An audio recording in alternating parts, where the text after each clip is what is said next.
वर्ष 2026 मधील पहिली पौर्णिमा पौष महिन्याच्या शुक्ल पक्षातील पौर्णिमेला येते। या दिवशी चंद्र आपल्या पूर्ण 16 कलांनी परिपूर्ण असतो असं मानलं जातं। पौष पौर्णिमेला पवित्र नदीत स्नान करणं, दानधर्म करणं आणि सूर्यदेवाला अर्घ्य देणं फार पुण्याचं मानलं जातं। शास्त्रानुसार पौष महिन्यात केलेल्या सर्व धार्मिक विधींचा पूर्णता पौर्णिमेच्या स्नानानंतर होते। आता पौष पौर्णिमा तिथीची सुरुवात 2 जानेवारी 2026 रोजी संध्याकाळी 6:53 होईल। तिथीची समाप्ती 3 जानेवारी 2026 रोजी दुपारी 3:32 होईल।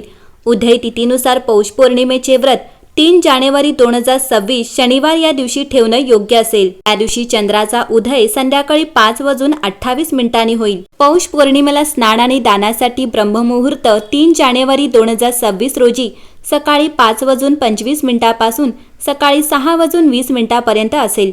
याशिवाय दुपारी 12:05 पासून 12:46 पर्यंत असणाऱ्या अभिजित मुहूर्तातही दानधर्म केला जाईल। सकाळी पवित्र नदीत किंवा घरी स्नान करून व्रताचा संकल्प करावा। सूर्यदेवाला जल अर्पण करून त्यांच्या मंत्रांचा जप करा। त्यानंतर भगवान विष्णूंना पिवळी फुले, भोग, चंदन, अक्षत आणि तुळस अर्पण करावी। विष्णू सहस्त्रनामाचं पठण करावं आणि ओम नमो भगवते वासुदेवाय या मंत्राचा जप करावा।